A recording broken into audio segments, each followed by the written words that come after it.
بسم الله الرحمن الرحيم قدونك لبدا قولي بارلمانكا رئيس وزراء حكومة فدرالكا قدومياشا قديدا لبدا قولي بارلمانكا حبناها بارلمانكا أقلك سري حبناها بارلمانكا قولها الشعبكا حبناها قولها وزير هذا إن قدومياها محكمة سري حريلاليها قرنكا إن قدومياشا بارلمانكا دولة قبليدية تلياشا عيدنكا وحنكون السلام عليكم ورحمة الله وبركاته مدنيال iyo marwooyin waxa fursadan waxaan ku faraxsanahay inaan maanta oo ay taariikhdu tahay 10ka bisha Maarso 2018 aan si rasmi ah u furo kalfadhigii saddexaad ee labada gole ee baarlamaanka Jamhuuriyadda Federaalka Soomaaliya waxaan fursadan qaaliga ah aan ugu mahad celinayaa guddoonka iyo xubnaha baarlamaanka labada gole anigoo u gudanaya waajibaadkayga dastuuriga ah ugu horeyn waxaan ehladooda iyo ummadda Soomaaliyeed uga tacsiinayaa geeridii ku timid xildhibaan Bootaan Ciise Caalin iyo xildhibaan Saciid Xasan Geedi waxaan Ilaahay uga baryeynaa inuu naxariistiisa jannadiisa siiyo eheladoodiina samir iyo iimaan uu ka siiyo waxaan sidoo kale si gaar ah aan ugu tacsiinayaa dhammaan falalkii waxaan uga tacsiinayaa dhammaan intii ku dhimatay falalkii arxan darrada ahaa ee argagixisada kuwa ku dhaawacmay iyo kuwa ku dhaawacmay inuu Ilaahay caafimaad degdeg ah u siiyo waxaan si gaar ah aan ugu tacsiinayaa qoysaskii shuhadadii ciidanka qaranka ee geeriyooday ayagoo si geesinimo leh dalkooda iyo dadkooda uga difaacaya kuwa nabadiidka ah ee gumaadka ku haya shacabka Soomaaliyeed waxaan Ilaahay uga baryeynaa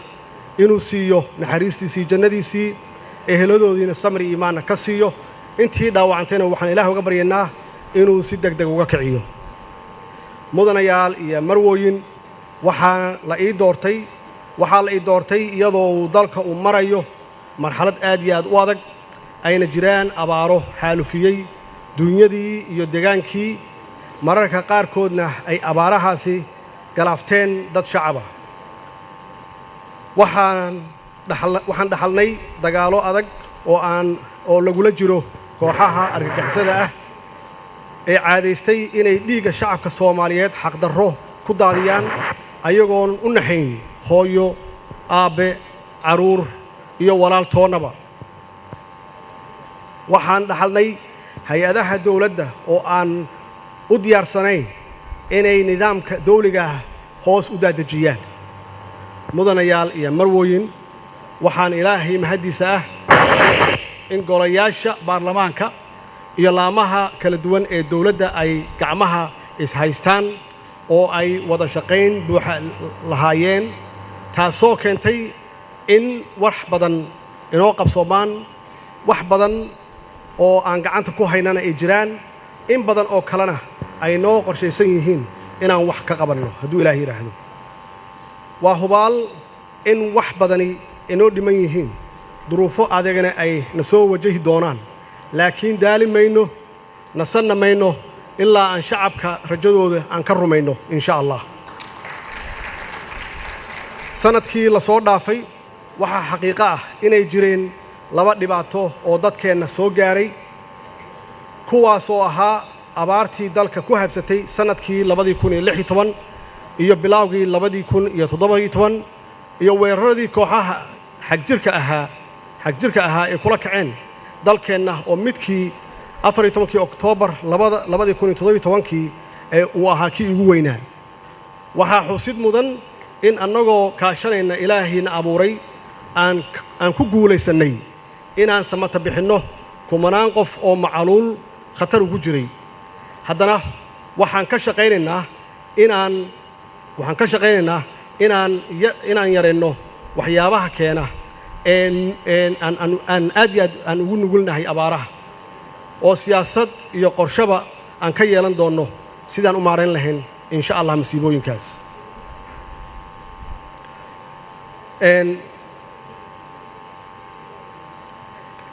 mudanayaal iyo marwooyin sida aad la socotaan dalka wuxuu u baahan yahay in si buuxda loo sugo nabadgelyadiisa oo dad badan ay ka hadleen gaar ahaan in dib loola wareego meelaha ay cadowga al-shabaab ay ku sugan yihiin oo gacanta ku hayaan si taas loo gaaro waa inaan u hurnaa dhiiggeenna iyo dhaqaalaheennaba xoreynta dalku waxay keenaysaa nabadduna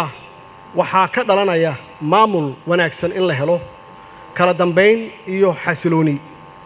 qorshaha dawladdu waa in iyadoo kaashanaysa shacabka Soomaaliyeed ay dib u sugto dhammaan deegaanada dalka uu ka kooban yahay gaar ahaan deegaanada ay ku hareen argagixisada al-shabaab kadibna nabad buuxda aan ka dhalino oo aan keenno maamulna aan ka hirgelinno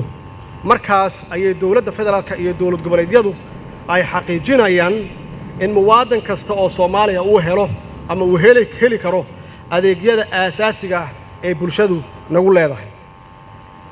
si ay dawladdu u xaqiijiso in nabad waarta la gaaro waxaa dadweynaha aan ku boorinaynaa inay bixiyaan canshuurta si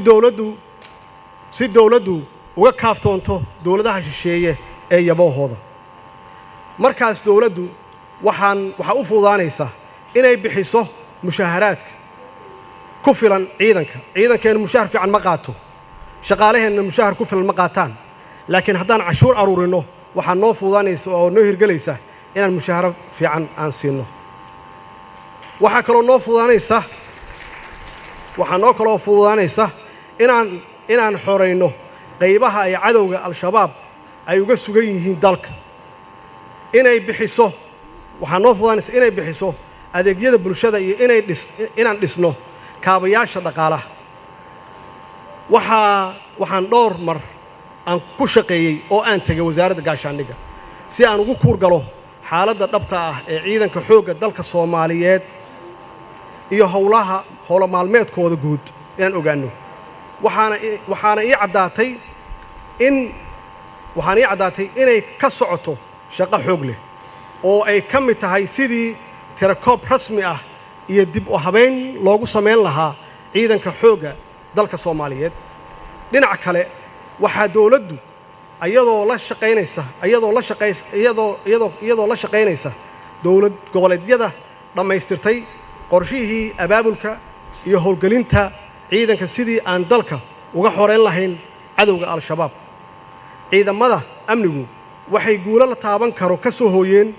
ammaanka iyo xasiloonida caasimadda dalka ee Muqdisho inkastoo shaqooyin badan loo baahan yahay in la qabto oo inoo harsan yihiin waxaa dawladda ay ka shaqaysay sidii kor loogu qaadi lahaa kalsoonida iyo wada shaqaynta ka dhaxaysa shacabka iyo ciidanka qaranka tani waxay muujinaysaa in muhiimaddeena koowaad ay tahay amniga mudanayaal iyo marwooyin dawladdu waxay dejisay istiraatiijiyad difaac dal waana annagoo la shaqaynayna dawlad goboleedyada bilownay isku dhafka ciidanka xoogga dalka Soomaaliyeed isku dhafidda ciidanka xoogga dalka Soomaaliyeed waxay fududeynaysaa inaan mideyno awooddeenna iyo cududeenna si aan dalka aan u xoreyno waxaa dhinaca kale ee ka socda dadaallo loogu jiro sidii annagoo kaashanayna AMISOM African Union European Union iyo qaybaha kale ee bulshada caalamka aan si dhammaystiran ugala wareegi lahayn mas'uuliyadda nabadgelyo ee dalkeenna muddo dhow gudaheeda aan ugala wareegno waxay arrintaasi marka ay hirgasho suuragelinaysaa in aan annagu qaadanno mas'uuliyadda nabadgelyada dalkeenna in walaalaheenna AMISOM aan ka nasinno culayska aan ku hayno ee ay har iyo habeen u taagan yihiin difaaceenna dhiiggoodana noo huri jireen iyo weliba inaan waddamada deeqaha bixiya aan ka nasinno culayskii dhaqaale ay ku bixin jireen difaaca dalkeenna si himilooyinkeennaas difaac aan u gaarno waxaa shacabka Soomaaliyeed aan ka codsanaynaa inay garab istaagaan ciidankooda geesiyaasha ah dhinac walbaba waa inaan ka qayb qaadanaa dawlad iyo shacabba difaaca dalka waa inaan dhaqaale ku bixinnaa dib u dhiska iyo taageeridda ciidanka qalabka sida waa inaan xoogga saarnaa sidii aan uga difaaci lahayn dalkeenna argagixisada ku soo duushay mudanayaal iyo marwooyin inkastoo ay kooxaha nabadiidka ahi dhibaato amni xumo ah ku hayaan dalkeenna haddana qaar badan oo ka mid ah waa la khalday sidaas awgeed waxaan rabnaa inaan mar kale aan ku celiyo in aan cafis u fidinno cid kasta oo issoo dhibtana ee kana toobad keenta falalkaas foosha xun ee argagixisnimada ahaa waxaan dadka issoo dhiibay siin doonnaa daryeel aysan ku dhexaysan kooxihii ay horay ay uga tirsanaayeen ilaa haddana horjoogayaal badan ayaa issoo dhiibay oo gacanta dawladda soo galay waxaana dawladdu Soomaaliyeed ka rumaysay ballantii ahayd inay soo dhoweynayso ciidankaas oo ka soo baxa kooxaha argagixisada ah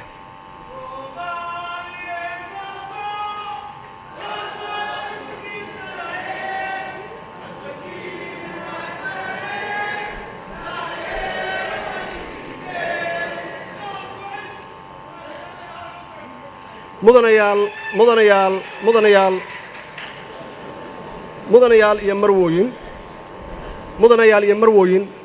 dawladdu waxay dadaal badan ku bixisay sidii maamulka hawada Soomaaliya loogu soo celin lahaa dalka shaqo adag kadib waxaa ilaahay mahadiisa ah in dawladdu ku guulaysatay in maamulkii hawadeenna aan dib u soo ceshanno waxay arrintaasi qayb ka tahay ama ka ahayd xaqiijinta madax bannaanida dalkeenna iyo qarnimadeenna oon marnaba gorgortan gelin waxaan idin xaqiijinaynaa inaan sugi doonno ilaalinta iyo maamulidda hawadeenna ilaalinta xuduudaheenna dhulka badda iyo cirkaba mudanayaal iyo marwooyin dhinaca kobcinta dhaqaalaha waxaan ilaahay mahadiisa ah inay dawladdu suurtagelisay in dakhliga dawladda oo ahaa 4.6% sanadkii tagay sanadkii tagay sanadkan maxaan ku raahdaa la gaarsiiyey 7.2 taasi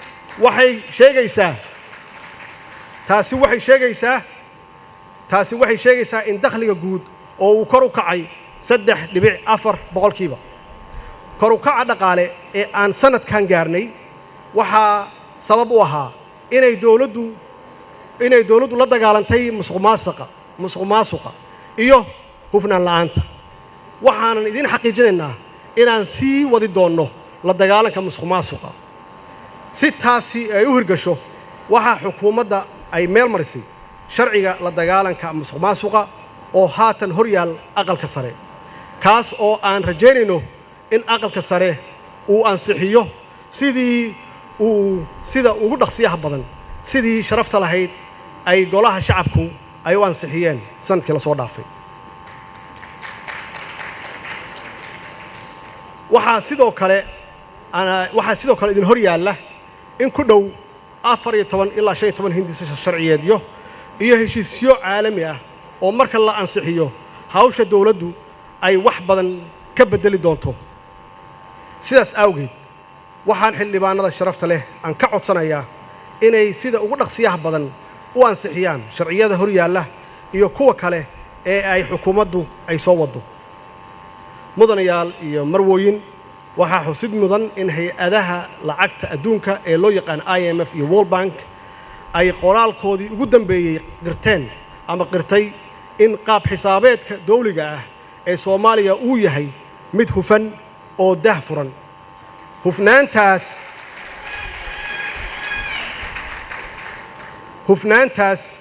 hufnaanta maaliyadeed ee aan muujinnay waxay noo sahlaysaa inna laga cafiyo deymaha tirada badan ee Soomaaliya lagu lahaa sidoo kale waxaan xaqiijinnay in dhammaan shaqaalaha dawladda mushaharadoodii si toos ah ugu dhacdo koontiyooyinkooda taas oo meesha ka saartay in la musuqmaasuqo xuquuqda shaqaalahana ay meel xun marto mudanayaal iyo marwooyin si dalka uu galo xasilooni siyaasadeed mid dhaqaale iyo mid amni ayna u hirgasho nabadda iyo dib u heshiisiintu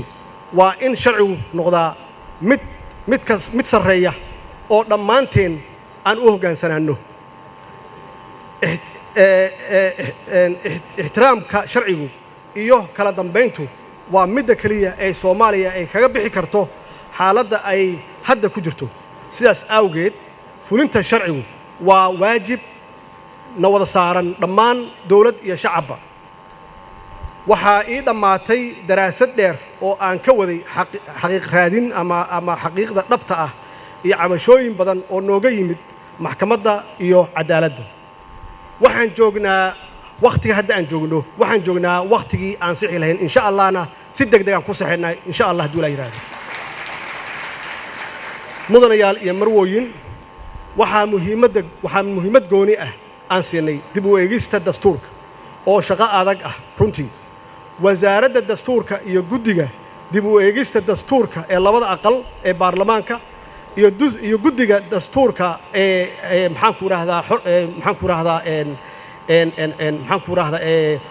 independentiga ah ee xorta ah waxaan doonaynaa iyagoo midaysan oo wada tashin la sameeyaan iyagoo midaysan qaybaha kala duwan ee bulshada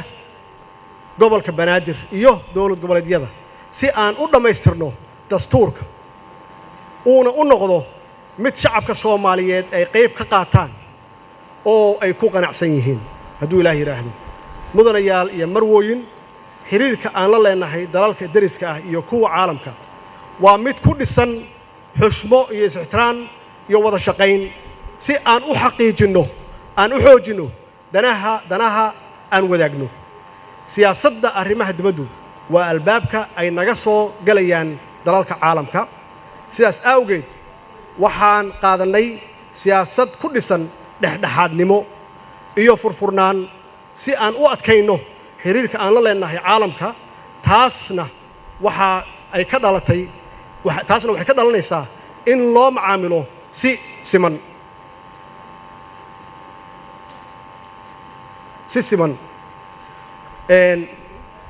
waxay dawladda Soomaaliyeed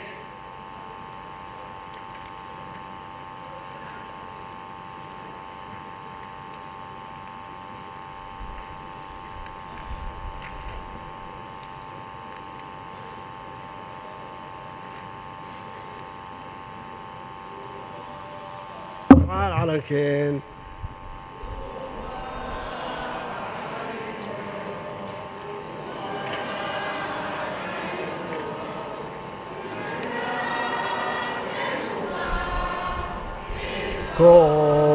kale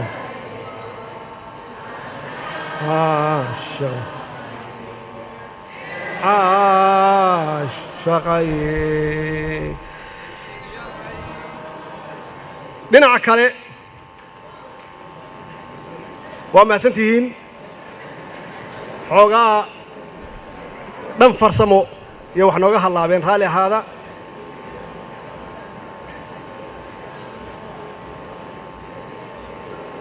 dhinaca kale dawladda Soomaaliya way ka go'an tahay ilaalinta iyo dhowrista xornimada iyo midnimada dalka Soomaaliya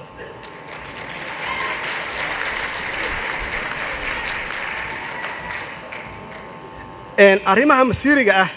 ee ku aadan ilaalada midnimada iyo wadajirka qaranka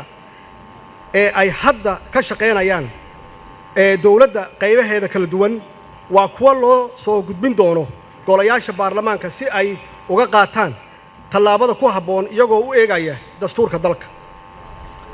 Soomaaliya waxay diyaar u tahay maalgashi. Soomaaliya diyaar waxay u tahay maalgashi iyo ganacsi ay la wadaagto waddamada caalamka. Si kastaba ha ahaatee, cid kasta oo doonaysa inay maalgashato Soomaaliya waa inay ogolaansho rasmi ah ay ka hesho hay-adaha dastuuriga ah ee dowladda federaalka ah. waxaan uga digayaa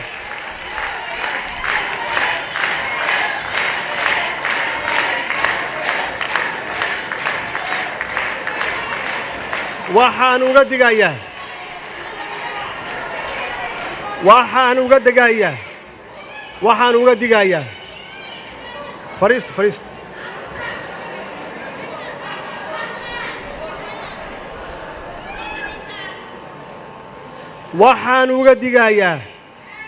waddamada iyo shirkadaha shisheeye inaysan ku xadgudbi karin qarannimada iyo midnimada Soomaaliyeed.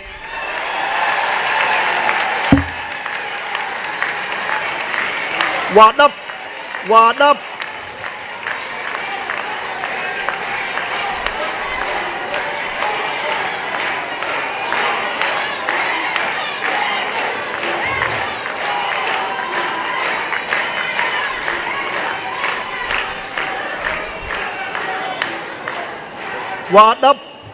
dhab fariista waa dhab inaan xaalad adag ku jirno. waa dhab inaan duruufo adag ku jirno. waa dhab dhaqaalaheena inuu xun yahay uusan fiicnayn oo dhutiyo. waa dhab in wasaaraddeena maaliyaddu ay ka daba socoto ka daba ordayso canshuur aruurintii. waa dhab dad qaar ay inaysan fahamsanayn canshuurta macnaheeda. canshuurta macnaheedu waxa weeye waa qofka dawlad raba canshuur waa inuu bixiyo. canshuur la'aan macnaheedu waxa weeye waa dawlad la'aan. haddaadan canshuur bixin macnaheedu dawlad fiican ma helaysid. waa xaqiiq in hay-adaheena dawliga ah ay jilicsan yihiin oo tacbaan ay yihiin. waa xaqiiq inaysan ammaano jirin oo dad naga mid ah ay musuqmaasuq ku kacaan. waa xaqiiq weeye. waa xaqiiq in aamin darro ayna hayso oo qolooyinka shabaabka ah naloo soo diray inay ummadda Soomaaliyeed ee lugaha qabtaan oo ay u diidaan ummadda Soomaaliyeed inay la xisaabtamaan caalamka. waa xaqiiq weeye. intaas iyadoo ayna haysato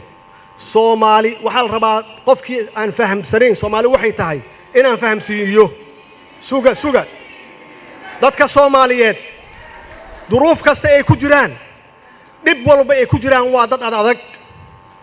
dadka Soomaaliyeed waa dad damiir leh. dad raqiisa ma aha. dad qiimo ku fadhiya ma aha. dadka Soomaaliyeed waa dad qiimeeya dalkooda qiimeeya oo wadaniyiin ah. dadka Soomaaliyeed waxa weeye waa dad u taagan inay difaacaan dalkooda oo aysan ogolaanin marnaba aysan ogolaanin hal taaka dhulkooda ka mid ah in si xun ku baxo. sidaas darteed waxaan idiin sheegayaa xiriirka aan la leenahay dawladaha dariska ah waa mid ku salaysan ilaalinta nabadgelyada gobolka, ganacsiga, isu socodka dadka inaan iska kaashanno dhinacyo badan. waxaan sameeyey safarro aan ku tegey dalalkaas dariska ah. waxaan si dhow aan uga wada hadalnay in aan wadajir maxaan ku rahdaa uga hortagno dhibaatooyinka soo wajaha gobolka. waxaan ku guulaysanay inaan isfaham ka gaarno sidii si wadajir ah loo ciribtiri lahaa wax kasta oo xasilooni darro u keeni kara gobolka. mudanayaal iyo marwooyin, waxaan ilaahay mahadiisa ah inaan sidoo kale aan ku guulaysanay soo celinta boqolaal dhalinyaro oo Soomaaliyeed oo ku jiray xabsiyo shisheeye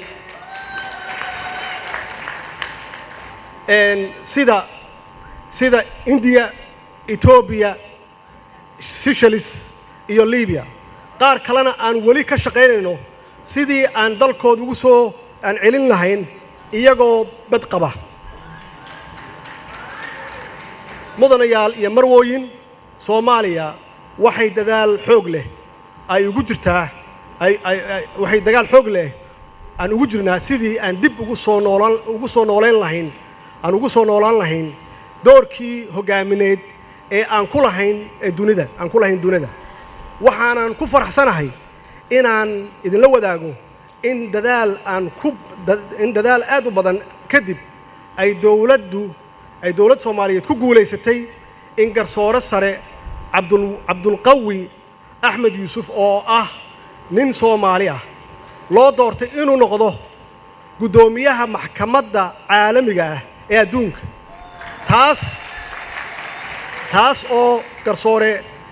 sare Cabdulqawi ka dhigaysa ninkii koowaad ee Afrikaan ah oo muddo 25 sano ah kadib gudoomiye ka noqdo maxkamaddaas caalamiga ah. iskama imaanay shaqo badan ayaan gelin. sidoo kale waxaan hadda dadaal aan ugu jirnaa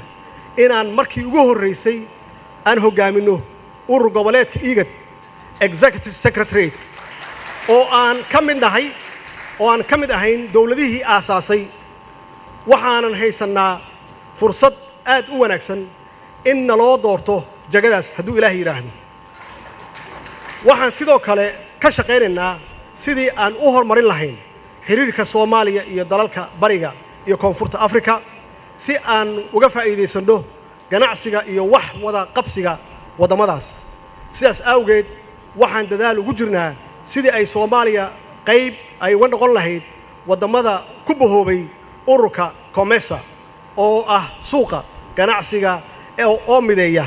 wadamada bariga iyo koonfur Afrika. waxaan sidoo kale aan dadaal xoogan aan ku bixinay sidii loo aas-aasi lahaa urur goboleed ganacsi oo cusub oo ay yeeshaan wadamada geeska Afrika kaasoo dhammaan wadamada qaybta ka ah u horseedi doona horumar dhinacyo badan taabanaya sida nabadgelyada,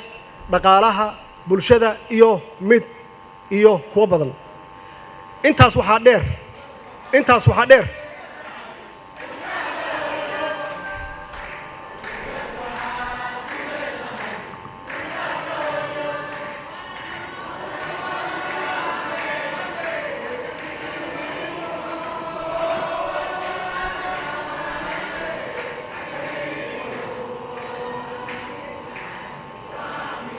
وما سنتين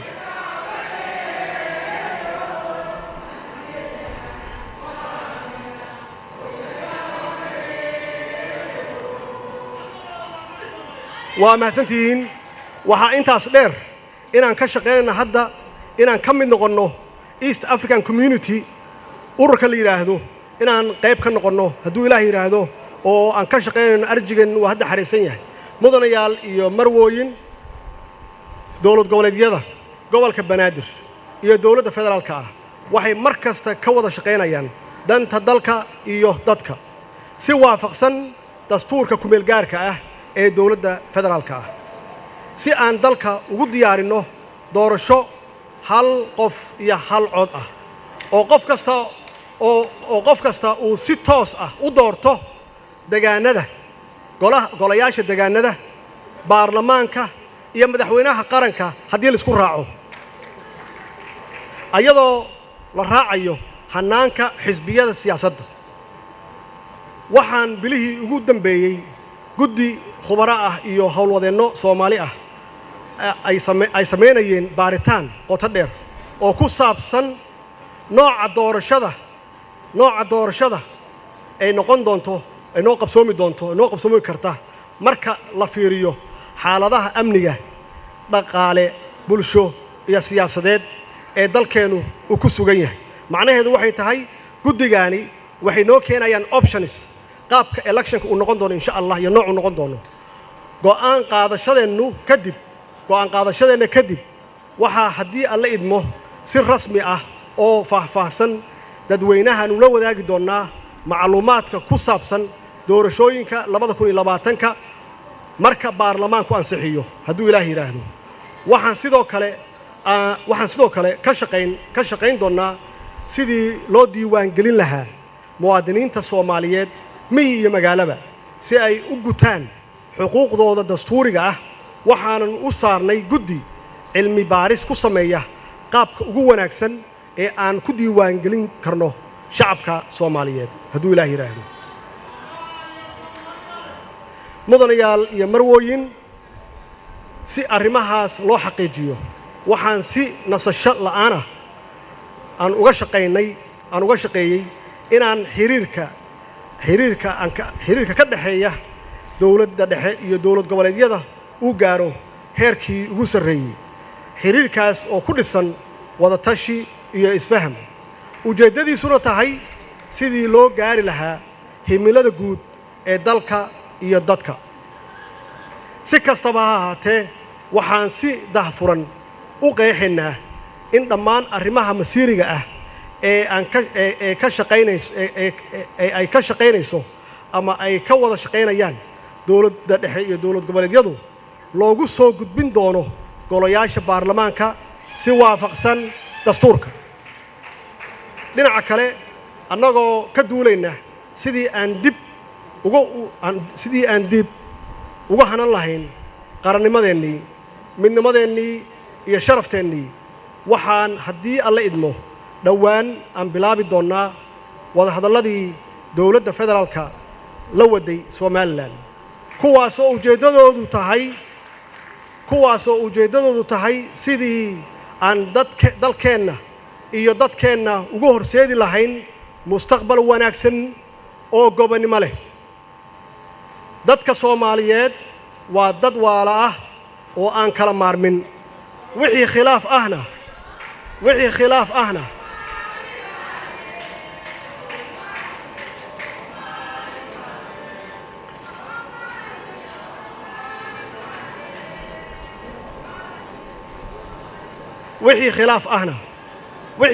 ahna waxaan ku dhammayn doonnaa miiska wada hadalka dushiisa insha Allah hadduu Ilaahay yiraahdo mudanayaal iyo marwooyin muddo gaaraysa 17 maalmood ayaa aniga iyo wafdi heer wasiiro iyo xildhibaano iyo mas'uuliyiin badan oo ay ka mid ahaayeen madaxweynayaasha dawlad goboleedyada Puntland iyo Galmudug waxaan safar dhulka ah ku marnay gobollada Bari Nugaal Mudug iyo Galguduud safarkaas oo ahaa nabadeyn iyo dib u heshiisiin wuxuu ahaa mid wax badan kaga soo qabanay wax badanna aan ka soo barnay dhammaan deegaanadaan tagnay wuxuuna ahaa safar taariikhi ah mudanayaal marwooyin waxaan u mahad celinaynaa dawladihii Soomaaliyeed dadweynihii Soomaaliyeed ee sharafta lahaa oo meel walba nagu soo dhaweeyay waxaan ku ammaanayaa sidii wanaagsanayd ay uga shaqeeyeen horumarkooda iyo xasilintooda deegaanadooda intii aan ku guda jirnay safarkaas waxaanan ku guulaysanay inaan dhammaystirno dib u heshiisiin maamulka Galmudug iyo Ahlu Sunno wa Jamiica waxaan shaqo fiican ka gaarnay ama ka qabanay oo aan ku guulaysanay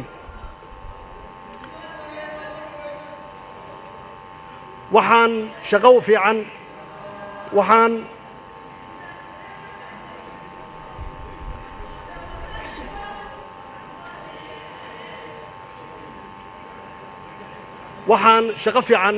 ka qabanay oo aan ku guulaysanay inaan dib u heshiisiin dhab ah u sameeyno magaalooyinka Galkacyo Cadaado Dhuusamareeb Xeraale iyo Caabudwaaq waxaa hadda socda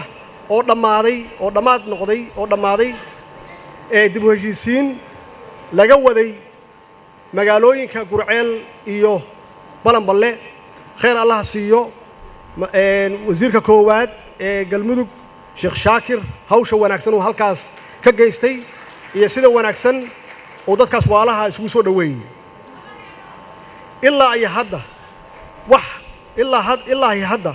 wax badan ayaa ka fulay dib u heshiisiintii aan ka bilownay dadka deegaanadaas ku noolaa waxay dareemeen muhiimaddu ay leedahay in nabad lagu wada noolaado deegaanadaas aan soo marnay waxay ahaayeen meelo ammaano ah meel ammaanaya ahayd oo nabada taasina waxay adduunka u ahayd cashar in Soomaaliya ay ka soo kabanayso haddana ay higsatay horumar iyo nabad dhammaan madaxdii aan kula kulannay Addis Ababa markii aan ka qayb galay shirkii madaxeedka ahaa ee soddomaad ee midowga Afrika waxay iigu hambalyeeyeen socdaalkii nabadeed iyo dib u heshiisiin taasina waxay adduunka tustay in aan isku tashanayno oo u soo jeesanay sidii aan dalkeenna u hagaajisan lahayn mudanayaal iyo marwooyin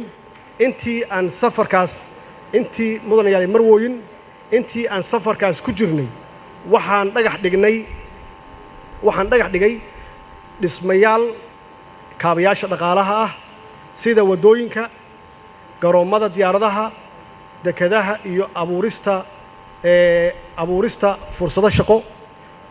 mashruucyadii aan dhagax dhignay waa kuwa aan isku tashanayno innagoo ah dawlad iyo shacab si aan gacanteenna ugu samayno horumarka aan doonayno mudanayaal iyo marwooyin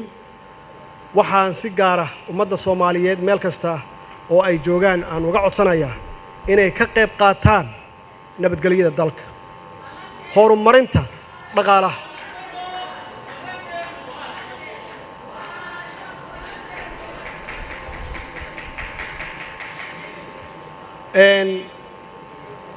dib u dhiska horumarka inay ka qayb qaataan nabadgelyada dalka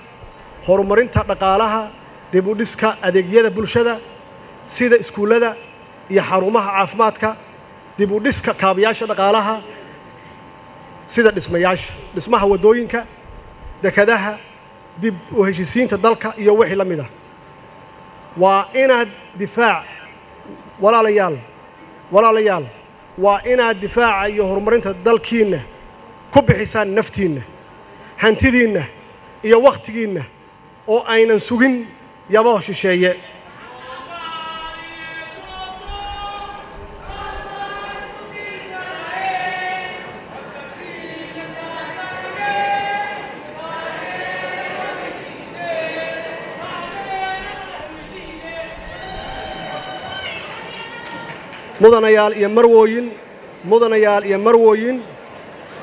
mudanayaal iyo marwooyin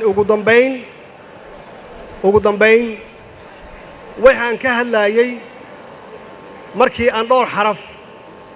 xaraf aan ku soo koobo waxaan ka hadlayay waxay ahayd markaan ka hadlayay dalka xaaladda uu ku jiro xaalad adag inay tahay dalku inuu dagaal ku jiro inaan hurdada ka kacno dalka inaan dib u xoreyno waa maqlayseen dawlad goboleedyada fariinta ay noo keeneen xaqiiqada jirta waxay tahay waa inaan ka shaqeyno dib u xoreynta Soomaaliya inaan ka shaqeyno aan ka xoreyno qolooyinka nabadiidka inaan dalka ka xoreyno oo aan nafteena u hurno dhiigeenna aan u daadino dhaqaaleheenna aan ku bixinno walaalayaal taasaa kow ah macnaheedu waxay tahay waxay xaqiijinaysaa inaan nahay dad patriotic ah wadaniyiin ah markii aad dalkaaga xoreysato yaa waxaa imaanaya nabad iyo xasilooni ma imaanayso dalkoo dagaal ku jira waxaa imaanaya nabaddu markay timaado waxaa imaanaya in aan ismaamulno inaan maamul adag samaysanno markaan maamulka samaysanno waxaan isweydiinaynaa maxaan nabadda ku haynaynaa waa dalka waa xoreen waxaan nabadda ku haynaynaa inaan cashuuro aruurino in qof walba uu jeebkiisa ku tabarruco inaan sugno taakulayn shisheeye ma aha in dawladda loo daayo inay adduunka iyo caalamka u barya tagto ma aha canshuurta macnaheedu waxay tahay dawlad ma noolaan karto canshuur la'aan waa sida annagu aynan u noolaan karin hawo la'aan kalluunkana uusan u noolaan karin biyo la'aan macnaheedu waxay tahay markii aan canshuurta aruurino waxaan bixinaynaa wax alla wixii adeeg ah loo baahnaa waxaan bixinaynaa مشاهرات في عن وحن بحنا عيدا في عن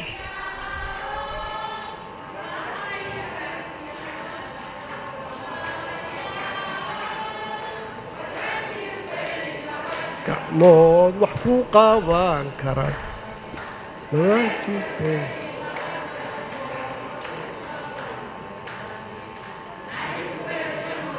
ولا ليال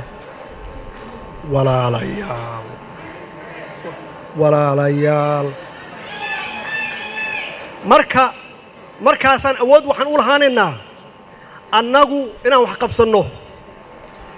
wax qabsanno marka la leeyahay abaaraha soo noqonaya oo beeraleydii ma haystaan abuur dawladda laga rabaa abuurka inay bixiso markaasi beeraleydu waxay awood u lahaanayaan inay wax beeraan waxa la leeyahay abaaraha yaala awood waxaan u lahaanaynaa inaan ceelal qodno awood waxaan u lahaanaynaa inaan nabadgelyadeena sugno awood waxaan u lahaanaynaa gabadheena xanuunsan ama gabadha dhalaysa inay cisbitaal wanaagsan hesho awood waxaan u lahaanaynaa ilmaheen yarka nafaqa xumo inaysan ku dhiman macnaheedu waxa weeye lacagtii aad bixisay adee dib kugu soo noqoto waa waxyaabaha marka aan beesha caalamka weydiisanayna dhaqaale waa lacag iyaga ka soo hartay weeye waxayna siinayaan markii ay siiyeen dadkoodii curyaanka ahaa dadkoodii faqriga ah markay siiyeen dadkoodii shaqo la'aanta markay siiyeen xoolahoodii markay siiyeen wixii soo haray waxay leeyihiin war yaa baahan adduunkan wax siinaa war maxaa naga hortaagan annagu inaan wax caawinno waxaa naga hortaagan waxay tahay annagaan doonayn inaan bixinno wixii dawladdu ku shaqayn lahayd annagu waa la imaanaynaa wixii aad u baahnaydeen oo ah ammaanada inaan idin adkeenno oo qof alla qofkii musuqmaasuq ah oo wax alla wixii jeebkiina ka soo baxay qaata inuu xabsi ku dhammaado waa ballan ilaahay laakiin waxaa loo baahan yahay in aan dhisno ciidan inaan dhisno soo qabta inaan mushaaharo fiican siinno shaqaalaheennii si aysan waxba u xadin inaan mushaaharo fiican siinno mushaaharaadku waxa weeye waa wax ku dhisan muwaadanka qofka inuu yahay muwaadin waxa caddeynaya inuu bixiyo canshuur markaasaa waxa imaanaya ganacsigana wuxuu yimaadaa markii dalka uu degan yahay oo dhaqaalihiisu kobco yaa waxa imaanaya maxaan ku yiraahdaa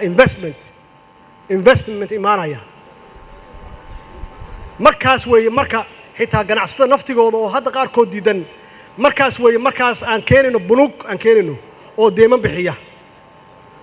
walaalayaal dawladnimadeenu waxay ku xiran tahay hal arrin kaliya inaan dib u xoreyno dalkan inaan wadaniyadii soo celinno patriotismkii inaan soo celinno oo qolooyinkan naloo soo diray oo maxaan ku radaa lugaha tafahanahaya wixii nabad rabanna aan keenno aan soo dhaweyno wixii naloo soo diray inayna hor istaagaan oo dawladnimadeena diidaanna aan ka adkaanno wixii kalena aan siino cafis ballanteenu waxa weeye haddaad tihiin sharci dejiyaashii inaad hoggaamisaan dalka inaan xoreyno qof walba oo Soomaali ah uu istaago inuu dhiigiisa iyo dhaqaalihiisa uu ku bixiyo markaasna waxaan sheegan karnaa dawladdiina soo fargelisa ama shirkadaha soo fargeliya inaan niraahno war annaga ma soo fargelin kartaan ma la fargeliyo dawladaha kale oo caalam ku nool wax kale ma aha waxa laga faa'iideysanayaa qaybsanaanshaheena inaan qaybsannahay iyo ka faa'iideysanayaan waxay ka faa'iideysanayaan tabardarradeena ka faa'iideysanayaan laakiin wallaahi ma yaqaanaan Soomaali ma yaqaanaan Soomaali waa dad qable Soomaali waa dad damiir leh weeye Soomaali waa dad wadaniyad leh weeye waa la macaamilaynaa cid kastoo nala macaamisha waa ogolna xiriir wanaagsan inaan la yeelano cid walba laakiin jidka saxa soo mara oo hana quursanina oo hana qabjabinina Soomaali dad qable weeye wayna ogaadaan waa ogolnahay maalgashi waa ogolnahay wada shaqayn laakiin nidaamka caalamka soo raaca oo nagula shaqeeya wassalaamu calaykum waraxmatullaahi wabarakaatuh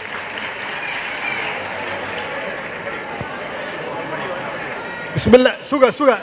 officially waxaan cadeynayaa maanta kalfadhiga saddexaad ee baarlamaanka federaalka Soomaaliya maanta officially waa noo furan yahay wassalaamu calaykum waraxmatullaahi wabarakaatuh